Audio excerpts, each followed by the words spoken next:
Here is the poem that we're going to be reading today as an extension of our contemporary poetry unit. We're going to be reading a Gabriela Mistral poem. We've got the poem over here in Spanish. We've got the translation in English. We'll be focusing on the tone by looking at the English version and the Spanish version in conjunction with each other for my ESL students. We are going to be using the Ladybug camera today to project this on the screen so that my students can mirror what I'm doing and I can model the text to them. All right. Okay, guys, yesterday we read Pablo Neruda's Sonnet 71, and today we're going to continue that contemporary poetry with his mentor, Gabriela Mistral, and we are going to see that she continues to use nature. So trees, she's very choppy, and she's going to have really short lines, just like Pablo Neruda did yesterday. So yesterday we represented his sonnet. Today we're going to see some nature imagery, and we're going to use a little bit of Spanish in there because that was their native language as Chilean poets. So hopefully you guys understand this. So we're going to work through this on the board. So everybody should have their pencil, everybody should have their paper ready to annotate and underline as we go through on the screen. Got it? Cool. All right, guys, so as you guys can see on the board, everybody should have their pencil out ready to annotate. We have the Spanish over here on the left. Me tenía una familia de árboles, ocho de matas, hablaba largo y tendido, con animales alados. I'm really sorry if I butchered that. But over here, we have the English of the same thing. So I had a family of trees and other plants. I talked and talked with the animals I found. Okay, so right away, we can see we've got trees, we've got animals and plants. So trees, animals, and plants. So this shows that she's a lover of nature. And then we're going to come down to poem number 2, right? This one, they called me little 4 years. So 4 years over here.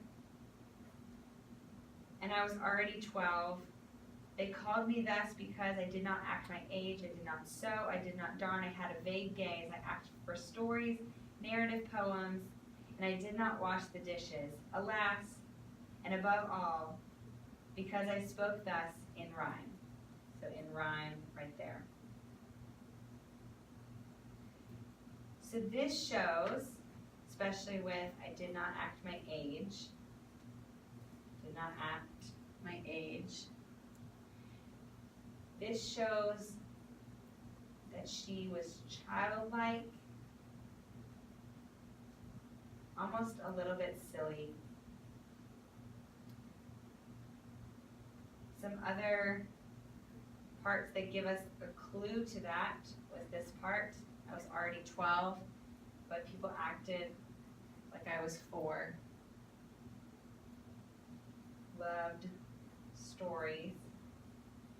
So the combination of this poem, where she loves nature and animals, and the combination of this one, where she loves stories and is childlike, what do you guys think the tone is going to be? Yeah, I think the tone is going to be simple, silly, childlike, maybe innocent. So simple, silly, childlike, innocent. And you can write that in English or Spanish on your paper. Just make sure you understand what we're saying there. All right, so I'm going to come around and check that you guys understood the tone. And then we're going to draw an image of this like we did yesterday. I just wanted to show this before they come in. This is my student, Anthony. He is a language learner, and this is his interpretation of Sonnet 71 by Pablo Neruda, which we read yesterday.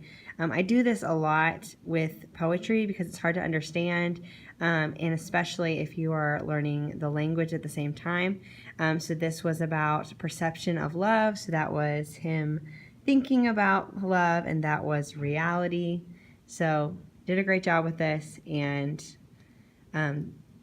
this student rarely talks, rarely wants to share, but this picture is an awesome representation that he understood what was going on. So awesome.